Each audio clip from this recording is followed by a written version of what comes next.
Bonjour ou bonsoir, ça dépend de l'ère dans laquelle vous nous suivez. Pour rappel, moi c'est Arma Bongongo. J'espère que vous avez suivi ma dernière vidéo sur l'analyse des données en utilisant le logiciel R avec son package R Commander.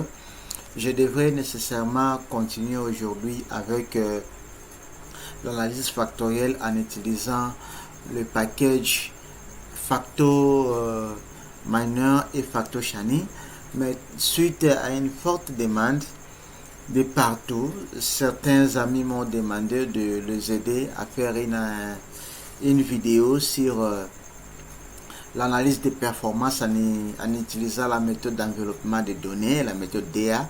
Alors, comme j'ai vu que la méthode DA ne demande pas trop de choses comme la méthode comme les modèles d'équilibre général calculable qui est aussi tellement demandé, c'est comme ça que je procède rapidement à présenter la méthode DA.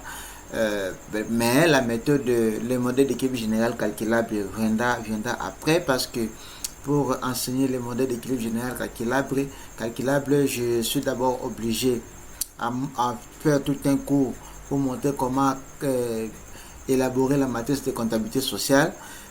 Je suis encore obligé de monter tout un cours de comment monter les équations qui vont représenter tous les secteurs. Je serai encore obligé de montrer les langages qui utilisent les logiciels GAMS. Alors, vous voyez que tout ça, ça demande vraiment du temps pour aller pas à pas. Alors, avec la méthode DA, la méthode d'enveloppement des données, c'est facile. Une seule vidéo ici me suffit pour donner de A à Z ce qu'il faut et ce qu'il faut savoir pour la méthode D et A. Alors, j'ai fait petit PowerPoint ici que je vais essayer de suivre. Je dis ici, nous parlons de la méthode d'enveloppement de données. Envelopment Data Envelopment Analysis, donc en anglais. Et c'est donné par votre humble serviteur Armand Bongongo, qui est expert en modélisation économique. Mes contacts sont là. Si quelqu'un veut me parler à mon portable, c'est 243 81 que vous voyez. Ça, c'est le numéro qui suit, c'est mon numéro WhatsApp. Et mon code Facebook est là. C'est Arma Bongongo Aloma. Et mon mail scientifique, c'est arma.bongongo@enixac.cd. Alors, je vais suivre ces petits plans ici, qui est les plans sur les plans qui portent quatre grands points. Les premiers points, je vais aborder l'introduction. Le deuxième point, je vais parler de la méthode d'enveloppement des données. Le troisième point, je vais parler des types d'efficience. Et le quatrième point, je vais parler des modèles mathématiques, de la méthode DA. Alors, j'avais promis que dans mes vidéos, il n'y aura pas trop de maths, parce que mon auditoire est tellement hétérogène. Si j'étais devant un auditoire composé que de mes étudiants d'économie mathématique et des collègues d'économie mathématique, je devais développer les mathématiques. Alors, dans mes formations que je donne toujours, et c'est dans ces formations-là que je procède au développement mathématique. Mais ici, dans mes vidéos, prenez-moi à cœur, dans mes vidéos, comprenez-moi, je procède à montrer seulement comment utiliser un logiciel pour arriver à une fin. Le développement mathématique, là, je pense à ce niveau n'ont pas vraiment d'importance. Alors, mais je vais essayer de montrer uniquement les modèles mathématiques pour comprendre que la méthode DA n'est qu'une méthode tirée de la programmation linéaire. Alors, programmation mathématique avec contraintes qui est tirée la méthode DA. Je vais seulement donner peut-être pour les modèles à rendement d'échelle constant. Et pour le modèle à rendement d'échelle constant, le livre que je vais vous présenter ici, vous pouvez lire et comprendre facilement dans ce livre-là. Alors, l'introduction déjà, l'analyse, quand nous parlons de la méthode DEA, la méthode DEA nous permet d'analyser la performance d'une unité, ou d'une entreprise, ou d'une école, ou d'un hôpital, bon, tout court d'une entreprise. Alors, dans l'analyse d'une entreprise, nous avons deux types d'analyse. Il y a ce qu'on appelle l'analyse de performance sur le plan financier, que je vais expliquer dans les diapos qui vont venir, et l'analyse des performances, les performances sur le plan économique. Alors, nous allons nous baser plus sur le plan économique, mais cela n'interdit pas que je dise un mot sur l'analyse de la performance sur le plan financier, parce que dans mon cursus d'économiste, j'ai eu à avoir des cours qui me permettent de connaître 2 ou 3 trucs en analyse la performance sur le plan financier. Alors, sur le plan financier, nous avons, j'essaie de diviser ici en deux, parce que la méthode DEA est plus utilisée dans les domaines de banques. Là, les analyses de performance des banques est plus utilisée. C'est pourquoi j'ai essayé de répartir la méthode de l'analyse financière aux côtés des banques et aux côtés des autres entreprises qui utilisent seulement les ratios de la comptabilité. Alors dans le domaine de la banque, pour analyser si une banque est performante sur le plan financier, on utilise les indicateurs ici, l'indicateur ROE, ROA, ratio de liquidité des banques, ratio de solvabilité, ratio d'exploitation, ratio de productivité et d'autres ratios. Et au côté de l'analyse comptable, on a les FRN, je crois c'est fonds de roulement net, il y a les ratios de trésorerie, il y a la vitesse de rotation des stocks, les ratios de financement, il y a la rentabilité, des rentabilités, ainsi de suite. Alors tout ça sont des analyses qu'on peut faire dans une même entreprise. Ça ne peut pas vraiment permettre à comparer entreprises X, Y et Z. Alors pour que nous comparions très bien les entreprises par exemple qui œuvrent dans un même secteur, la méthode la plus utilisée, la méthode la plus utilisée ou la plus performante, c'est plutôt la méthode DEA. La méthode DEA qui est une méthode non paramétrique, mais il y a aussi le dérivé de DEA qui sont des méthodes paramétriques. Là, ça fera l'objet de vidéos qui vont suivre, mais ici, je parle d'abord de la méthode DEA. Alors, voilà ici pour l'analyse des performances. On dit que l'analyse des performances est divisée en deux. La méthode paramétrique, on appelle ça l'analyse des frontières stochastiques, et la méthode paramétrique qu'on appelle la méthode d'enveloppement des données. Alors, cette partie de la méthode de l'analyse paramétrique, déjà dans mes vidéos par rapport au cours de l'analyse des données, vous voyez toujours, j'ai parlé de tests paramétriques et tests non paramétriques. C'est la même idée ici. Au niveau de la méthode paramétrique, nous utilisons les lois statistiques là-bas, comme la loi normale, comme la loi student, alors que ici, dans la méthode non paramétrique, nous utilisons seulement des calculs des ratios en utilisant la programmation mathématique pour résoudre cela. Alors, le deuxième point, ça c'était l'introduction. Maintenant, nous allons nous focaliser seulement à la méthode d'enveloppement des données ou la méthode DEA. On dit que la méthode DEA ou la méthode Data Envelopment Analysis est une méthode d'évaluation des performances des unités organisationnelles appelées DMI ou Decision Making Unit. Cette méthode a été introduite pour la première fois par Churns et ses alliés en l'année 81 comme un moyen d'évaluer les performances ou plutôt l'efficience des programmes fédéraux américains d'allocation des ressources aux écoles. Alors, vous voyez déjà, cette méthode-là a été utilisée dans les domaines éducatifs. Alors, comme je vais vous dire ici, cette méthode est utilisée dans plusieurs domaines et je vais essayer de donner certains inputs et certains outputs pour chaque domaine dans cette vidéo. Alors, la méthode d'enveloppement des données, on dit à quoi ici? Elle est destinée aux responsables d'organisations publiques ou privées qui ne sont pas familiers avec les notions d'optimisation mathématique, autrement dit, de la recherche d'optimalité. Elle permet aux décideurs de réaliser leurs propres analyses d'efficience et d'interpréter facilement les résultats obtenus. Pour les responsables banquiers, par exemple, la méthode permettra d'évaluer l'agence la plus efficiente en manière d'utilisation des ressources et des résultats obtenus. Alors, si je parlais de la banque ici, c'est parce que je suis allé une fois à Kinshasa au niveau de la direction générale de la Robank pour former les agents à l'utilisation de la méthode DEA pour évaluer les autres agences qui sont au niveau de la République.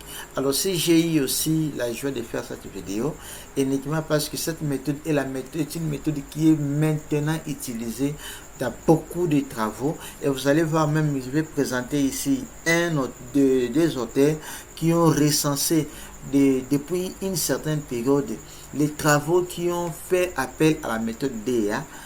Ils ont recensé plus de 20 000 travaux. Je vais vous montrer l'auteur en question. Alors, la méthode permet de ressortir les causes d'efficience. De quelle manière on peut rendre une entreprise ou une filiale efficiente en augmentant ou en diminuant les inputs ou les outputs. Donc, lorsque vous remarquez qu'une entreprise n'est pas efficiente, on peut facilement chercher à savoir, à partir des résultats que nous aurons, de quelle façon améliorer cette entreprise pour qu'elle devienne efficiente. Alors, le décideur sera capable de déterminer dans un secteur les entreprises efficientes ou les entreprises qui, à partir de moyens limités, atteignent leurs objectifs. Vous comprenez toujours que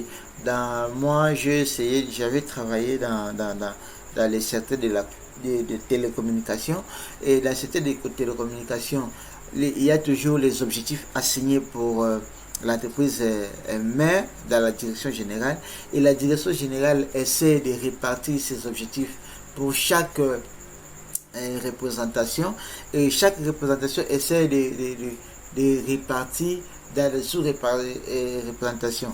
Et à ce niveau-là, pour atteindre cet objectif qu'on appelle les targets, il y a toujours les motivations qu'on donne.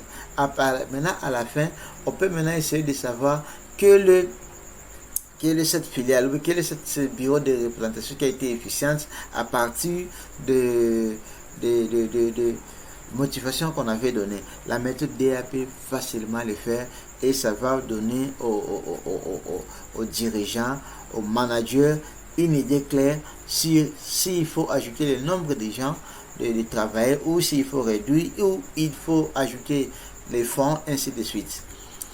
Alors, cette méthode est née de la théorie microéconomique dans laquelle un producteur cherche à maximiser son profit dans les marchés concurrentiels. Alors nous savons que lorsque les producteurs cherchent à maximiser son profit, il a des choix. Soit il va chercher à maximiser sa production en maintenant les coûts de production statique, soit en maintenant la production, mais en minimisant les coûts. Alors, c'est comme ça que nous aurons ici deux types d'orientation. Nous aurons ce que nous appelons orientation output. C'est lorsque les producteurs utilisent la maximisation des profits et des productions, ou l'orientation input lorsque il faut minimiser les coûts. Alors, pour minimiser les coûts, là-bas, nous allons voir les facteurs de production. Max production, nous voyons aussi les quantités produites. Alors, il doit choisir une frontière de production pour cette maximisation, donc maximisation des profits. Une frontière de production définit la quantité maximale d'output qui peut être produite par une technologie et un vecteur d'input donné. Alors, la frontière de production, c'est comme ça que nous avons ici frontière de production à rendement d'échelle constant et frontière de production en rendement d'échelle variable. Alors, ici, vous savez ce que signifie rendement d'échelle constant, ce que signifie rendement d'échelle variable. Quand je parle de rendement d'échelle variable, il y a deux rendements d'échelle qui sont retenus là-bas. Il y a rendement d'échelle décroissant et rendement d'échelle croissant. Alors, la méthode de développement de données, je vais prendre un exemple. L'exemple que je vais prendre, je vais considérer 5 entreprises A, B, C, D, E qui produisent des documents et qui ont les employés. Alors, si ces entreprises utilisent toutes ces entreprises utilisent le rendement d'échelle constant, donc vous voyez ici rendement d'échelle constant, c'est-à-dire si vous augmentez le nombre de travailleurs d'un facteur K, vous multipliez les facteurs de production par nombre par un facteur K, la production sera multipliée par facteur K. Si vous doublez les facteurs de production, la production sera aussi doublée. Là, nous parlons de rendement d'échelle constant. Alors, vous allez voir à ce niveau, la droite sera juste au milieu. Alors, à ce niveau, toutes les entreprises qui se retrouvent, qui sont au niveau de la droite, sont les entreprises efficientes. Comme ici, vous allez voir, l'entreprise B est une entreprise efficiente. Mais l'entreprise A, l'entreprise D, l'entreprise C, l'entreprise E sont des entreprises inefficientes. Là, je suis à la frontière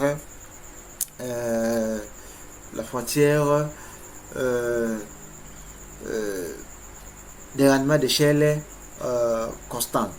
Alors, je viens au niveau des frontières des rendements d'échelle variable. Je vais voir quoi?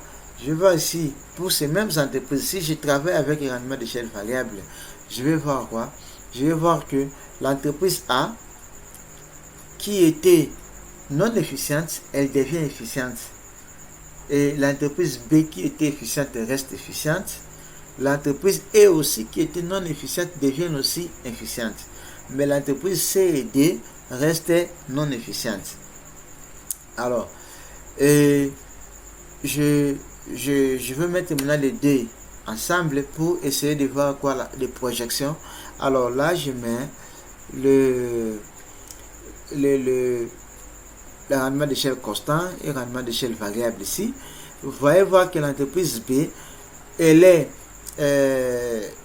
efficiente en utilisant, si nous utilisons le rendement d'échelle constant, elle est efficiente aussi si nous utilisons le rendement d'échelle variable. Alors, maintenant, comment est-ce que nous allons analyser? Si l'entreprise D veut devenir efficiente, ok? Si l'entreprise D veut devenir efficiente, qu'est-ce qu'il va faire? Il doit garder les mêmes niveaux de production, mais à ce niveau-là, il peut faire quoi? Il peut réduire le nombre de travailleurs pour se situer là-bas. Tout comme s'il veut être efficient jusqu'au niveau de rendement d'échelle constant, qu'est-ce qu'il va faire? Il va, pour produire 3, prenons que c'est 3 livres par exemple, il doit quitter de 4 travailleurs à combien? À 2 travailleurs quelque chose pour qu'ils deviennent efficients. Alors, si par contre il veut non, il ne faut pas qu'il puisse se réduire, mais il veut plutôt augmenter. Là, c'est lorsque nous voulons faire la maximisation de la production. Il veut garder 4 ici. Alors, pour qu'il devienne performant en augmentant sa production, il va aller plutôt vers le haut. Il va aller vers le haut, il va se situer là. Il va produire avec les 4 travailleurs, il devait plutôt produire 5 objets, ou bien il devait produire 6 pour qu'il soit performant sur un rendement d'échelle constant. Vous voyez déjà graphiquement ici, ça nous donne vraiment une petite idée. Et l'entreprise c'est aussi la même chose. S'il veut qu'il devienne croissant, efficiente, elle va faire quoi? Elle va diminuer un tout petit peu pour se retrouver au niveau de la droite ici. Vous voyez, il va diminuer le nombre de travailleurs. Au lieu de travailler avec 5 travailleurs, elle doit travailler avec 4, quelque chose travailleurs. Et si il veut devenir efficiente en utilisant les rendements d'échelle constant, il va plutôt se décaler vers 3 et quelques travailleurs. Alors c'est exactement ce que j'étais en train de montrer ici. Alors, le fait de se déplacer, de voir de quelles possibilités il peut produire, il peut réduire, il peut augmenter, c'est ce que nous allons appeler le slack. Slack, c'est-à-dire de quelle façon on peut modifier ces facteurs de production, réduire ou augmenter pour garder le même niveau de production. Alors, c'est ce que nous allons appeler ici slack. Alors si nous revenons au même graphique là, nous allons voir quoi? Nous allons voir que l'entreprise A, qui est ici en rendement d'échelle variable, est là, ok, et ici. Maintenant, nous voulons déterminer pour qu'il vienne un rendement d'échelle croissant, qu'est-ce qu'il va faire? Nous voyons quoi? Il va faire quoi? Il va réduire ses facteurs de production. Il va réduire ses facteurs de production pour garder les mêmes niveaux de production. Je ne sais pas si vous remarquez. Il est ici, où est encore mon curseur? Voilà. Il est ici A, dans le rendement d'échelle variable. S'il veut devenir performance, qu'est-ce qu'il va faire? Il doit réduire ses facteurs de production jusqu'à se retrouver, mon curseur, jusqu'à se retrouver ici. Alors, le fait qu'il va décaler, il va réduire ses facteurs de production pour arriver à ce niveau-là, alors que sa production n'augmente pas et lui réduit ses facteurs de production, à ce niveau-là, on dira qu'il est en train de travailler à rendement d'échelle croissant parce qu'il réduit les facteurs de production, mais la production reste un peu statique. À ce niveau-là, on dit qu'il est en train de travailler en rendement d'échelle croissant.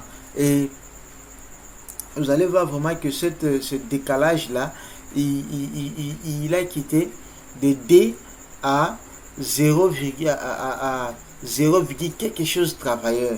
Alors que la production ici sera toujours égale à 1.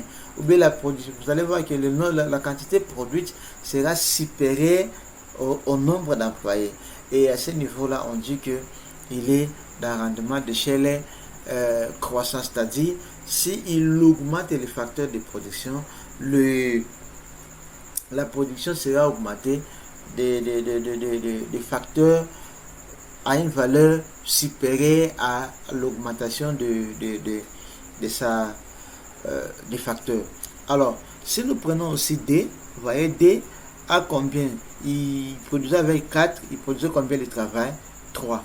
Mais vous allez voir qu'il va quitter de 4 à combien? Il va quitter de 4 à 1,5, à 2, quelque chose. Donc, à 2, même 2,3. Ce qui veut dire qu'il va réduire 1,7. En réduisant 1,7, mais la production reste 3 toujours. Là, à ce niveau aussi, comme il a quitté de 4 à 2, quelque chose, la production reste 3, il est toujours dans un rendement d'échelle croissant. Mais par contre, l'entreprise C, elle, il produisait avec combien? Il produisait avec 5, ok? Il produisait avec 5 travailleurs et il avait toujours ici 5. Et si il décale, vous voyez son décalage, il va décaler de 5 à combien?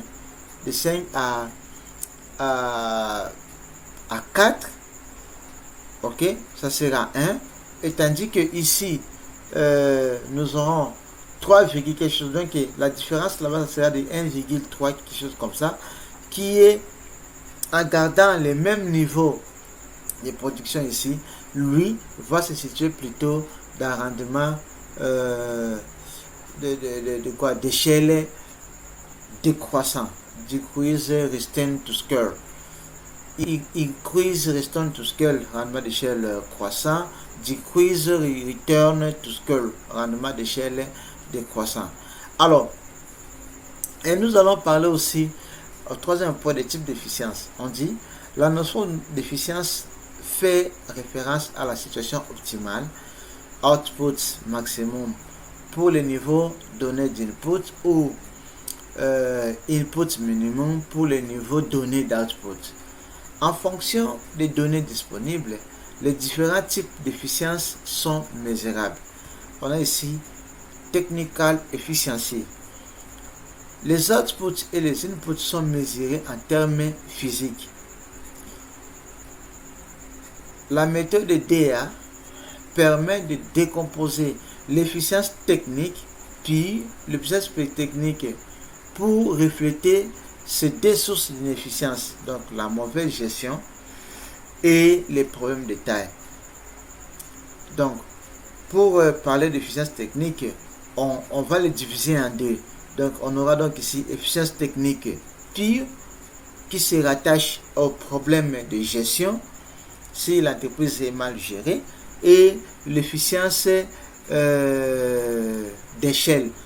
Ok, donc ici, on aura donc la notion d'efficience technique pure technical efficiency, se rapporte à l'inefficience liée à la gestion perfectible et la notion d'efficience d'échelle, scale efficiency, qui se rapporte à elle à l'efficience liée à la taille optimale. Alors, après ça, nous aurons revenue efficience. Les inputs sont mesurés en termes physiques et les outputs sont mesurés en termes physiques et monétaires. Profit efficiency, les outputs et les inputs sont mesurés en termes physiques et monétaires. Bon, toutes ces efficiences ici ne sont pas vraiment importantes pour nous. Ce qui est important pour nous, c'est l'efficience technique qui est divisée en efficience technique d'échelle puis et l'efficience d'échelle. Alors, c'est avec ça que nous allons faire la majorité de nos interprétations. Alors, les modèles mathématiques de DA. Alors, la présente section décrit les deux principaux modèles de DA. Le modèle de DA sous l'hypothèse de rendement d'échelle, qui était proposé par Chen et ses collègues en 1978, et les modèles sous hypothèse de rendement d'échelle variable de Banker et ses amis en 1984. La méthode de DA est une méthode non paramétrique. Contrairement aux méthodes paramétriques, les inputs et les outputs sont utilisés pour calculer, à l'aide de programmation linéaire, une enveloppe représentant la frontière d'efficience. Alors, je montre un peu la représentation mathématique ici. J'ai fait minimiser la somme de I allant à M. VI, ici ce n'est pas M plutôt, je crois que c'est N. Je crois que c'est N. Bon, si c'est M à l'interprétation là-bas, je vais mettre N. Alors, multiplié par VI multiplié par XI K sous contrainte que vous voyez là-bas. Et ça, c'est rendement d'échelle croissant. Et pour l'orientation output, ici, rendement d'échelle constant pour orientation output, rendement d'échelle constant pour orientation output. Ce sont là les deux formules, je n'ai pas besoin de me mettre à expliquer. Alors seulement ce qu'il faut savoir que YRK est la quantité de l'output R, parce qu'on peut avoir 3 outputs.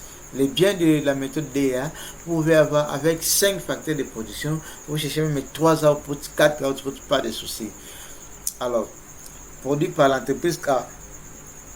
Donc, et puis, XIK est la quantité d'input I consommée par l'entreprise K. IR est le poids de l'output R, ainsi de suite tel que vous le voyez ici. Alors, ici directement, nous allons, alors non, cet exemple ici, ce n'est pas un bon exemple. Je pense que c'est ici que je me suis arrivé limité. Je voulais faire cet exemple ici en utilisant la méthode de DA avec 5 entreprises. Mais moi, j'ai jugé bon d'utiliser la méthode DA avec les pays.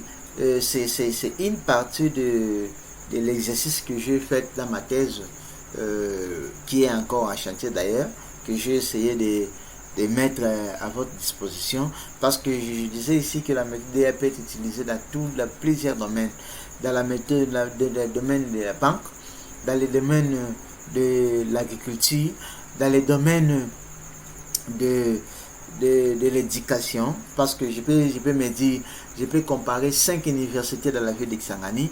Je vais prendre l'université de Kisangani, l'IFA en Gambie, l'université de Sepomat,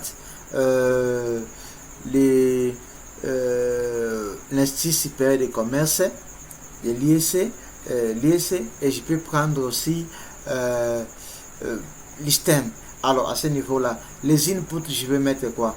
Je vais mettre le nombre par exemple de professeurs qui compte chacune des universités, le nombre de chefs de travaux, le nombre d'assistants. Je peux aussi le nombre d'auditoires, de salles de classe comme les inputs. Je peux mettre aussi le nombre d'ordinateurs s'ils ont. Et je peux mettre même aussi le nombre de personnels ouvriers et administratifs. Alors, au côté output, je peux mettre le nombre de diplômes produits chaque année. Alors, à ce niveau-là, je peux me dire, est-ce que ces entreprises, l'université X, avec tous les moyens qu'il a, pourquoi il produit seulement un nombre X de diplômes à la fin de l'année? Ça peut descendre aussi au niveau de l'école secondaire, même au niveau de l'école primaire. D'ailleurs, à l'origine, aux États-Unis, nous avons vu ici que on a essayé de faire ça à l'école secondaire et l'école primaire. Alors, dans les domaines de l'agriculture, je peux regarder les inputs, c'est quoi? La terre cultivable, le nombre de personnes, l'engrais et autre chose. Je ne suis pas un agronome. Et au niveau de l'output, c'est quoi? La quantité produite. Donc, je peux l'utiliser dans plusieurs domaines. Au niveau des banques, je peux me dire par exemple le nombre de personnels, les fonds propres de la banque, je peux prendre ce dé là. L'output, je peux me dire le nombre de crédits par exemple accordés, le volume de crédits accordés.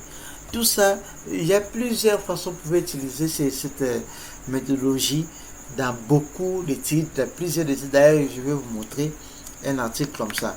Alors, pour faire cette histoire, j'ai utilisé plusieurs documents. J'ai utilisé les livrets de professeur Tim ici. Voilà, c'est un livre que vous pouvez facilement trouver. Voilà, qui s'appelle quoi? An Introduction to Efficiency and Productivity Analysis. Alors ça c'est un très bon livre de la méthode DA, parce que si vous allez faire la méthode DA en coupe instantanée, ça vous montre aussi comment faire les méthodes DA à donner des panels pour les paramétriques et les non paramétriques. D'ailleurs, dans ma thèse, j'ai utilisé la méthode DA en panel. Ça m'a permis de calculer l'indice des manuscrits. En tout cas, c'est une méthode super.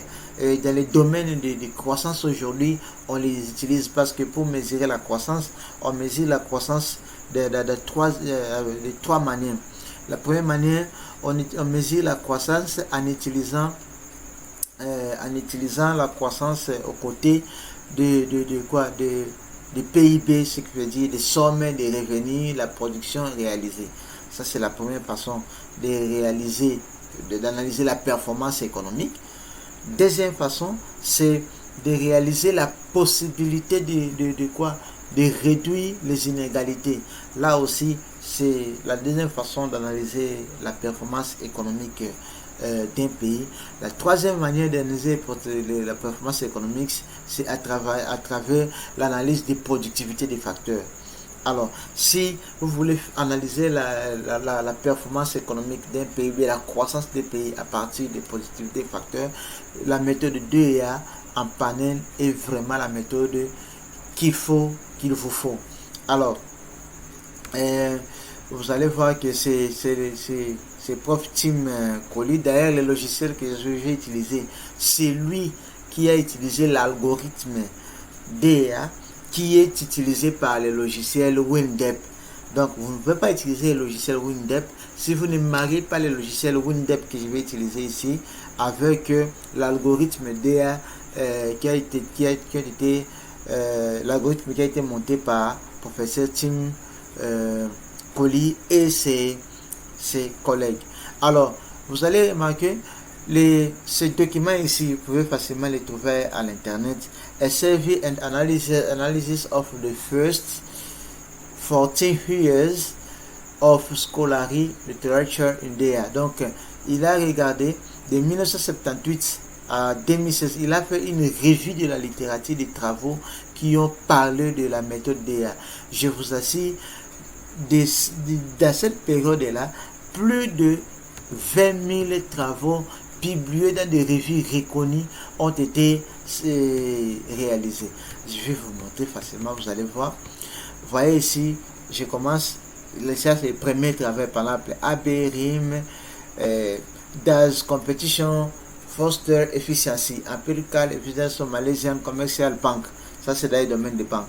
Ici, celui-ci, ces gens ici, ils disent quoi? Classifying Russian University in Performance Oriented System. Ça, c'est dans le domaine d'éducation. Ils ont catégorisé les universités en utilisant la méthode DEA. Là, c'est Efficiency, Effectiveness of Performance of Profile in Islamic and Conventional Banks. C'est encore à banque. Alors, je vais descendre comme ça jusqu'à la fin. Vous allez voir combien de travaux qu'il a récolté ici. Voilà. Il a récolté 10 300 travaux. D'ailleurs, il y en a d'autres que lui-même il n'a pas cité. Ici, ça c'est les travaux novateurs, les tout premiers travaux des Cooper ici, que je vous ai cité d'ailleurs, c'est Chern, Cooper et ses amis de 1978. Il est allé comme ça. Et après cette période-là, il y a encore des travaux et des travaux. Moi, dans ma revue de la littérature de ma thèse, dans ce chapitre-là, j'ai présenté d'autres travaux qui se sont focalisés seulement dans les domaines de croissance. Plusieurs travaux. Alors, maintenant ici, nous allons utiliser la méthode DEA. Je vais aller chercher d'abord mes données. Voilà, les données, il faut que les données soient enregistrées dans un fichier CSV avec séparateur point virgule, séparateur de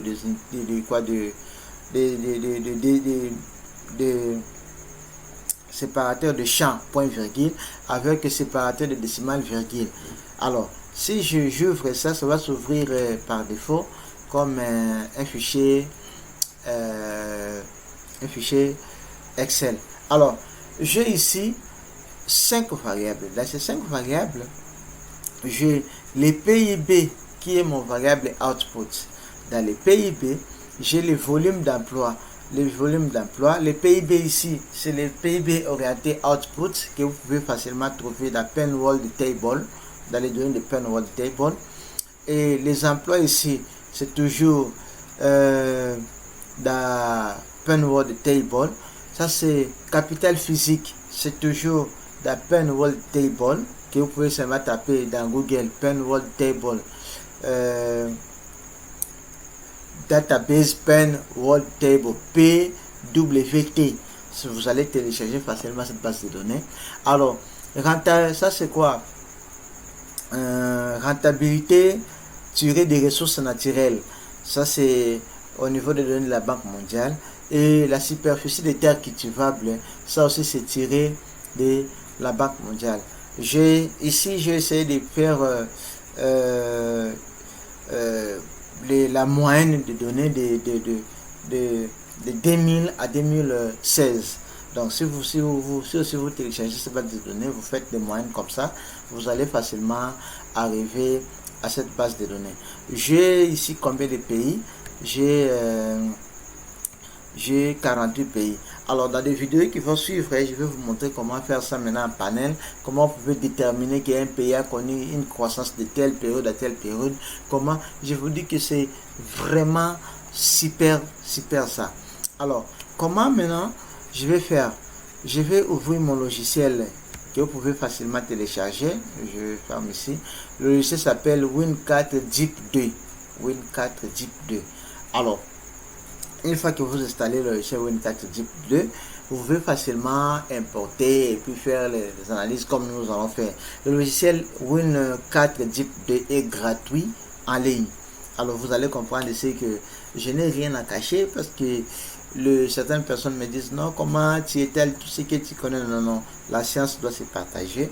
Parce que moi-même, lorsque j'avais des difficultés, j'ai fait un mail. Et si aujourd'hui, je me donne le courage de faire une vidéo par rapport à la méthode DA comme ça, uniquement parce que il n'y a pas de vidéo sur ça, sur YouTube. Il n'y a pas de vidéo.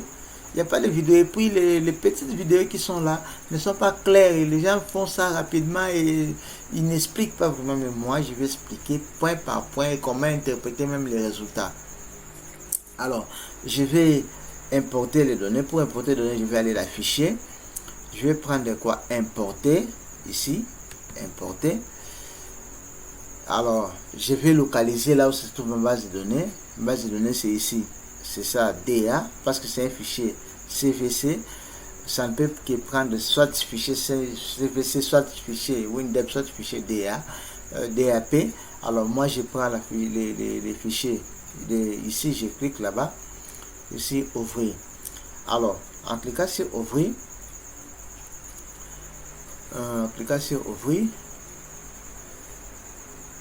non, il faut que je ferme d'abord celui-ci qui est ouvert pour que ça vienne facilement, oui.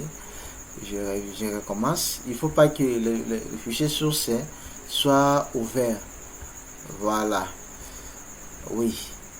Alors, une fois ici, je dois préciser que les noms des variables sont en première ligne, oui. Et puis, les noms des unités sont en première colonne. Voilà. Parce que première colonne, c'était des pays. Donc ici, il faut vraiment faire attention. Vous mettez première colonne le nom des unités. Si ce sont les entreprises, vous mettez. Si ce sont les universités, si ce sont les banques, vous mettez. Alors, je clique sur importer. Alors, une fois importé, directement, ça m'amène là-bas. Vous voyez ici, j'ai les inputs, j'ai les outputs. Dans mon analyse, j'ai un seul output qui est le PIB. Je vais mettre là-bas. Déjà, certaines personnes vont me demander comment j'ai considéré la terre cultivable comme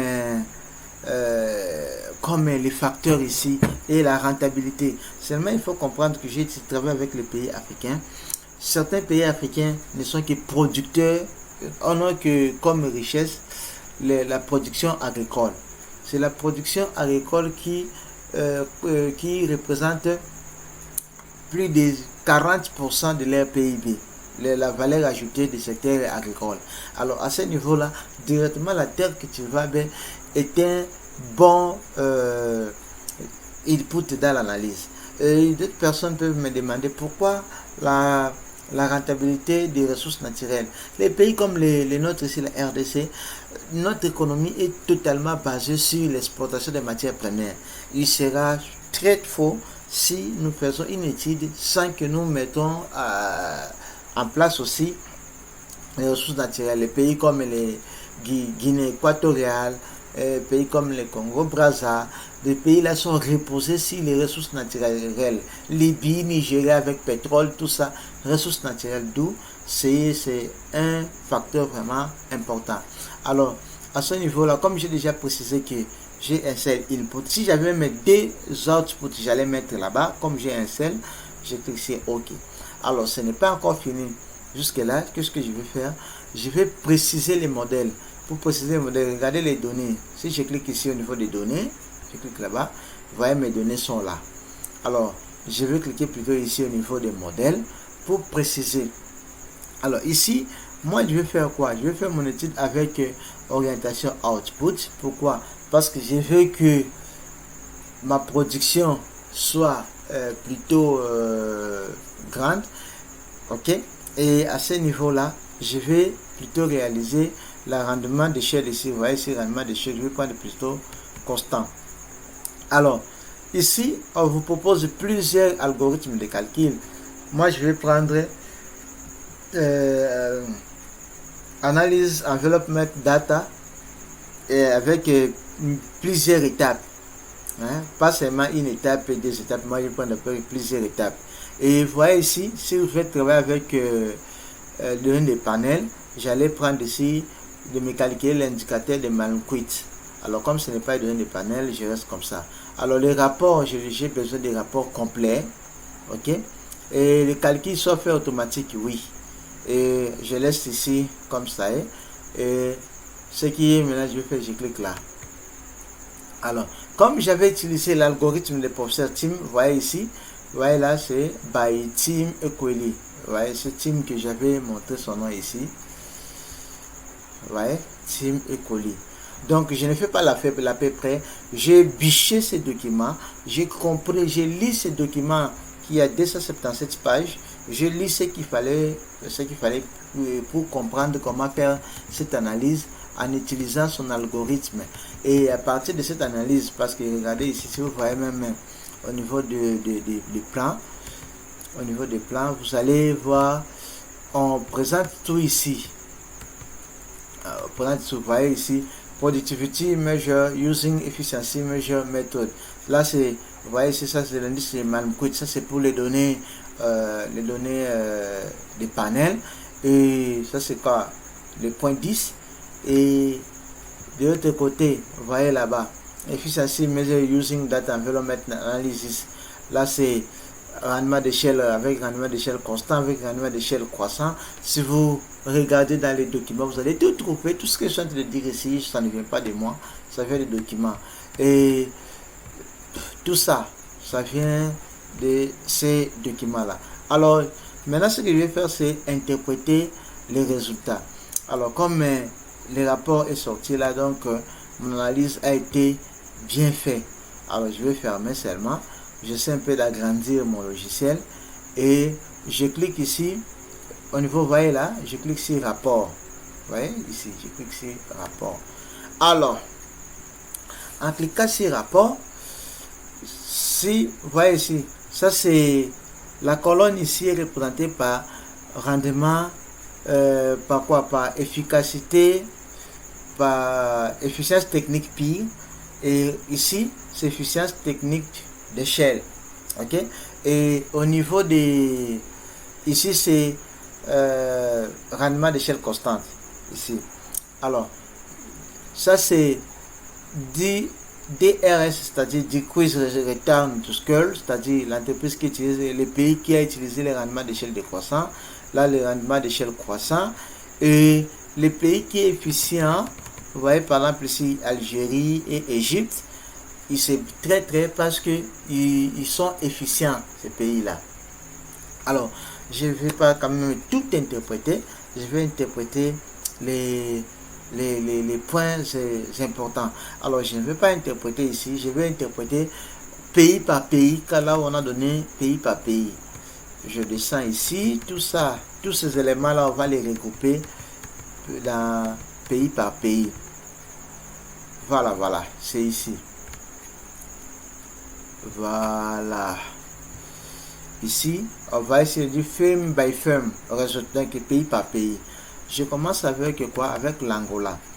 L'Angola a l'efficience technique pire, c'est combien? C'est 3,45 et l'efficience technique c'est 0,0. Alors si je multiplie ici par 100%, par ça, ça va me donner 34,5%. Là, ça va me donner 99,7%. Alors, ça veut dire quoi ce que je suis en train de dire ici?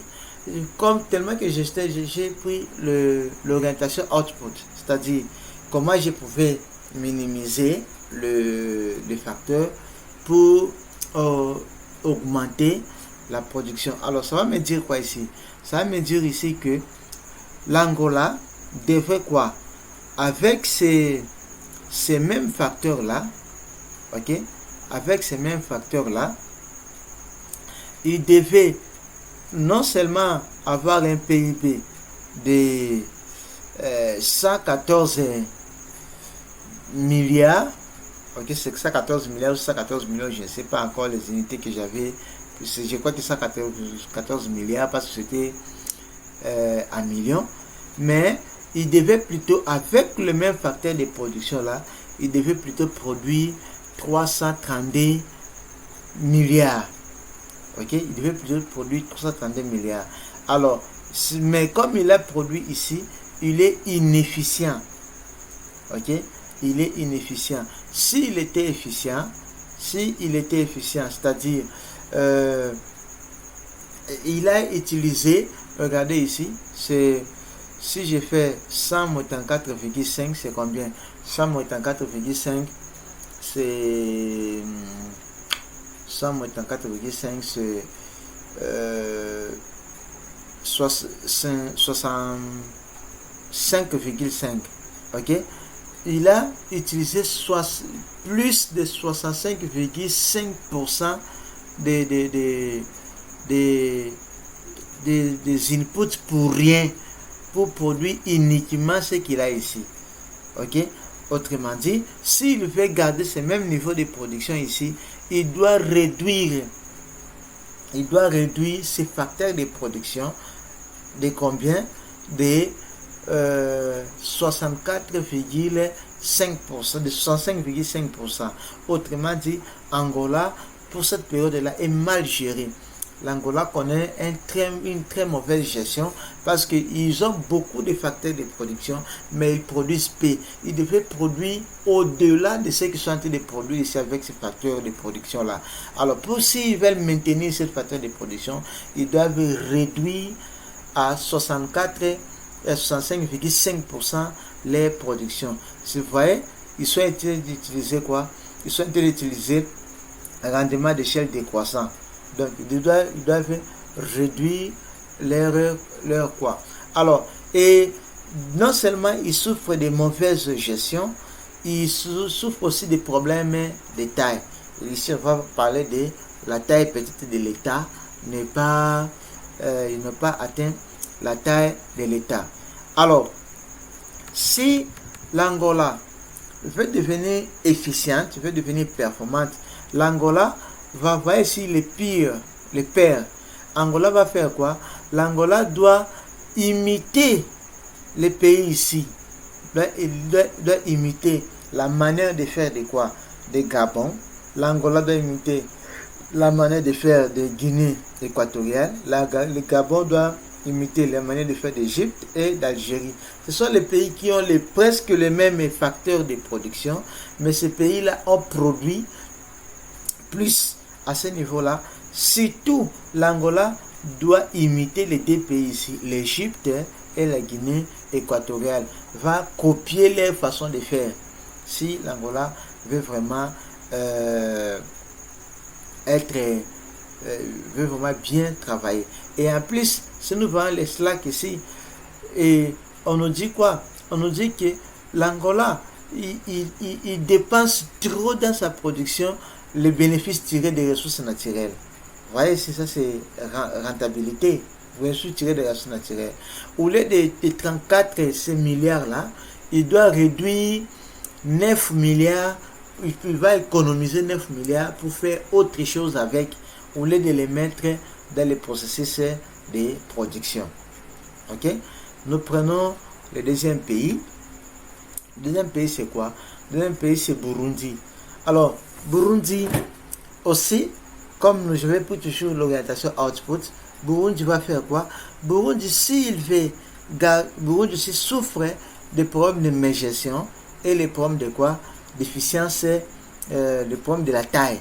Alors, Burundi, s'il veut garder le même niveau de production qu'il a ici, qu'est-ce qu'il doit faire? Il doit réduire, il doit diminuer ses inputs de 36,7%. Ok? Par contre, si il gardait avec ces mêmes facteurs de production qu'il a utilisés, il devait plutôt avoir un PIB de 9 milliards, de 9 milliards 987. Cette fois-là, en utilisant quoi? En réduisant le nombre d'emplois de 1,77, ok, en réduisant le bénéfice tiré des ressources naturelles, en réduisant aussi l'étendue de terre utilisée. Il devait utiliser seulement 7 pour amener à ce niveau. Donc, la meilleure façon qu'il devait utiliser, c'est ça. Alors, si le Burundi veut devenir performant, il doit copier les manières de faire de Sao Tomé et de Mali. Alors, Bénin, cette fois-là, je vais maintenant aller dans un pays qui a connu, voilà, ici par exemple le Botswana, vous voyez le Botswana. Botswana est très bien géré. Ça ne nous surprend pas parce qu'aujourd'hui, Botswana est le premier pays africain à avoir les meilleurs scores de bonne qualité des institutions politiques et économiques. Directement, mon analyse aussi sort que le Botswana est très bien géré. Vous voyez vraiment la qualité de l'analyse que nous sommes en train de faire ici. Vous ne pouvez les trouver nulle part. On n'enseigne pas ceci à l'université. C'est seulement dans des recherches comme je suis en train de vous présenter aujourd'hui que quelqu'un peut apprendre et connaître et faire les analyses vraiment approfondies. Alors, le Botswana n'a pas les problèmes de gestion, mais le Botswana a un problème plutôt de taille. Si seulement Botswana essaye d'améliorer sa taille, il pouvait ramener, vous voyez, son niveau de production n'a pas changé, mais il pouvait économiser les facteurs de production de combien?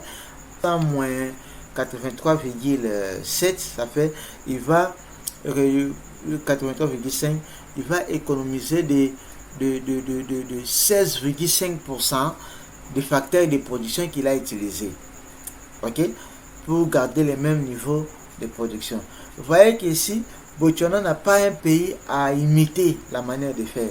Le Botswana n'a pas un pays à imiter la manière de faire uniquement parce que Botswana est déjà à ce niveau. C'est-à-dire, Botswana ne peut plus encore accroître sa production uniquement parce qu'il a déjà atteint les niveaux qu'il faut pour produire. Il ne peut pas aussi imiter quelqu'un. Alors, pour Afrique Centrafrique, j'ai la même explication que j'ai donnée là-bas. Pour Côte d'Ivoire, la même explication. Côte d'Ivoire aussi souffre des problèmes de gestion et des problèmes d'efficacité de la taille. Cameroun, mêmement. La RDC, mon pays, n'en parlons pas, c'est la même chose. Le Congo et la RDC, ce sont les oiseaux de même plumage, la même chose. Les Comores, même chose. Cap-Vert, la même chose. J'arrive ici, Djibouti. Djibouti aussi est le pays. Aujourd'hui, si vous regardez dans les listes des qualités des institutions, Djibouti est au top. Djibouti aussi souffre. Il est très bien géré, mais seulement il a un problème de quoi? De taille. Seulement sa difficulté et c'est réside au niveau de taille. S'ils aménagent un peu leur taille, à ce niveau-là, ils vont bénéficier plus de 46% des matières, des inputs qu'ils ont utilisés pour atteindre les PIB qu'ils ont utilisés. Alors, mais les pays comme Algérie est efficace en tout. Elle est efficace sur le plan gestion. Elle a aussi une taille qu'il faut, l'Algérie. Donc, l'Algérie est une entreprise qui se retrouve à rendement d'échelle constant. Vous voyez, ici. Il est efficient sur le plan de la gestion. Et elle est aussi efficiente sur le plan de la taille, l'Algérie. J'ai l'Algérie, j'ai ici l'Égypte. Comprenez que ce sont les pays du Maghreb et qu'ils ont une façon de voir assez différente avec nous, les pays de Sub-Sahara. D'ailleurs, c'est pourquoi dans beaucoup d'études, dans les analyses des pays d'Afrique, on ne met pas les pays d'Afrique du Nord parce qu'on les assimile au Moyen-Orient. Et quand on parle de l'Afrique, plusieurs auteurs, ils travaillent seulement avec les subsahariens. Mais moi, dans ma thèse, j'ai utilisé aussi l'Afrique pour que ça me permette de faire les analyses de localisation des pays, parce que dans mes études, je montre aussi l'importance de la géographie dans la performance économique des pays. Alors, les Gabon aussi, oui, les Gabon aussi est sorti efficient. Et vous allez remarquer ici que dans la plupart des cas, les pays qui sont aussi, qui ont qui produisent aussi beaucoup de pétrole aussi sont sortis efficients. Bon, ça dépend. Les Gabon, pendant cette période aussi, est sorti efficient comme l'Égypte et l'Algérie. Ben, un partout. Donc, bonne échelle et bon trick. Et Guinée, la même chose. Guinée-Bissau, la même chose. Guinée équatoriale, bonne gestion aussi, malgré que Guinée-Bissau aujourd'hui présente un très mauvais score en ce qui concerne la qualité des institutions, parce que là-bas, il y a la démocratie est presque nulle. Mais en termes de gestion, la Guinée équatoriale est un pays très bien géré. C'est une dictature qui amène un développement. Ce n'est pas des dictatures que nous avons connues dans notre pays, des dictatures qui permettent de remplir des poches. Si aujourd'hui vous allez dans la ville comme la ville de Malabo, vous allez voir comment la ville de Malabo s'est développée, et ça donne même plaisir d'être la ville de Malabo. Vous allez croire que vous êtes dans une des villes européennes. Donc tout ça, mes résultats présentent quand même des résultats, des informations qui peuvent être vérifiées sur les plans dans les mondes réels. Vous voyez la pertinence de cette méthodologie, de la méthode DEA. Alors, si je quitte Guinée équatoriale, Kenya aussi éprouve les problèmes de gestion, Libéria n'en parlons pas, Lesotho n'en parlons pas, Maroc, vous allez voir, Maroc, comme j'avais dit, les pays d'Afrique du Nord, Maroc aussi, exact. Ok. Alors, si nous suivons Madagascar, a encore des problèmes. Mali aussi, les résultats démontrent que Mali a une bonne gestion. Bon, là, je ne sais pas trop parler, mais Mali, ce dernier temps, a connu plusieurs périodes de crise. Bon, avec les Boko Haram, je ne sais pas comment les résultats ont détecté la méthodologie des que Mali a une bonne gestion, je ne sais pas, et une bonne taille. À part cela, Mozambique, la même chose, Mauritanie, la même chose, Malawi, la même chose, mauvaise gestion et mauvaise taille, Namibie, la même chose, Niger, la même chose, Nigeria, la même chose, Rwanda, la même chose, Sénégal, la même chose, Sierra Leone, la même chose, Sao Tomé a la bonne gestion, mais là, il a un problème sérieux à ce qui concerne la taille. Il a un problème sérieux à ce qui concerne la taille, mais il a une bonne gestion. Seychelles aussi a une bonne gestion, mais il a seulement les problèmes de taille. Le Tchad a et les problèmes de taille et les problèmes d'inefficience aussi. Le Tchad va prendre comme les pays modèles les Mali d'abord et le Djibouti, mais ce Mali représente à 70% ce que devait être le Tchad. Alors, nous évoluons comme ça. Tunisie, parmi les pays du Nord, seulement Tunisie qui n'a pas réalisé l'efficience. Alors, on peut comprendre avec le printemps arabe, je ne sais pas, Tunisie a été secouée plus qu'Algérie, je ne sais pas. Alors, il faut plutôt chercher l'interprétation par rapport à ça. La Tanzanie aussi a les problèmes sérieux. L'Ouganda, les problèmes sérieux. South Africa. Vous comprenez que les pays que nous connaissons qui sont un peu organisés, dans les résultats, ça sort aussi organisé. Ainsi de suite. Et vous allez remarquer la Zambie a un problème sérieux. Le Zimbabwe a encore un problème très sérieux.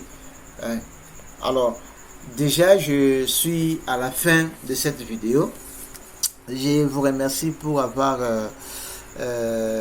passé je ne sais pas combien de minutes pour suivre cette vidéo. Ça valait le coup parce que c'est une méthode qui n'est pas vraiment trop utilisée par les gens. J'aimerais que dans les mémoires de mes étudiants à l'université, dans les DEA ou DES dans ma faculté, même dans des thèses, que cette méthode d'analyse de DEA, lorsque vous pouvez comparer plusieurs entreprises publiques, ça peut facilement se faire. Je vous dis, c'est une méthode super. Et les interprétations, vous comprenez que c'est une vidéo. Je ne sais pas interpréter tout ce qu'il faut, tous ces slacks ici, tous les radials ici, je ne sais pas les interpréter. Mais je pense que dans les jours à venir, je vais organiser une formation dans laquelle je vais expliquer pas à pas, même les modèles mathématiques, tout je vais expliquer de façon que ça soit vraiment utilisé. Alors celui qui a des questions, n'hésitez pas, j'avais donné mes coordonnées ici, mes coordonnées sont là, voilà. Mes coordonnées, c'est ici, mon numéro de téléphone est là, mon WhatsApp est là, mon Facebook et mes mails. S'il y a toujours des préoccupations, je peux facilement intervenir, surtout sur WhatsApp. Je interviens rapidement sur WhatsApp. Et même si mon mail, parce qu'il peut arriver que en appel, je suis pas à côté du téléphone, mais sur WhatsApp, je vais trouver les messages. Je peux facilement répondre. Je dédie cette vidéo à mes collègues de l'Institut supérieur de commerce de Kisangani. Là, je vois les chefs de section, chefs de travaux, Martin Likako, mon vieux. Je vous dédie cette vidéo. Je dédie cela à mon oncle professeur Lifindiki, à tous les autres collègues, à mon vieux Bruno Kawaya, à mon vieux Wilma, là où vous êtes, que mon Dieu soit avec vous. Et je vous dédie cette vidéo parce que lorsque j'avais animé une conférence à l'IEC, vous avez posé des questions par rapport à cela. Et je vous dis encore que cette méthode est une méthode à côté de la méthode comptable que vous utilisez toujours pour dans vos travaux, vous les comptables. Ça, c'est une très bonne méthode. Nous pouvons toujours avoir le temps de changer. Alors, je ne peux pas oublier dans cette vidéo, professeur Yabagene, qu'on dit professeur Yabagene, professeur MP4 Grison, là où vous êtes, je vous dédie cette vidéo. Je sais que c'est tellement économique, mais étant chercheur, vous avez droit de maîtriser beaucoup et avec votre compétence, avec votre niveau que je connais là, je crois que c'est très facile. Docteur Grison, ça c'est une dédicace spéciale à vous. Et je dédie cela aussi aux autorités de la faculté et de l'économie, professeur Chimpanga, le doyen, chef de travaux SIFA, chef de travaux Athénie, vice-doyen de l'enseignement, chef de travaux SIFA, vice-doyen des recherches, et tous mes amis de la promotion 2010 et le groupe Homme Fen, je ne peux pas oublier Patrick Monapondra, Sabiti Gombenyama, Alain Niele, Freddy Losambe, Onganingani Madoué, Papa Moshe, Moaza Onyembe Mike et tous les autres de la promotion, Ted Belechai Oti, notre politicien, notre futur ministre. Je te l'ai dit cette vidéo. Je dis ciao, à la prochaine.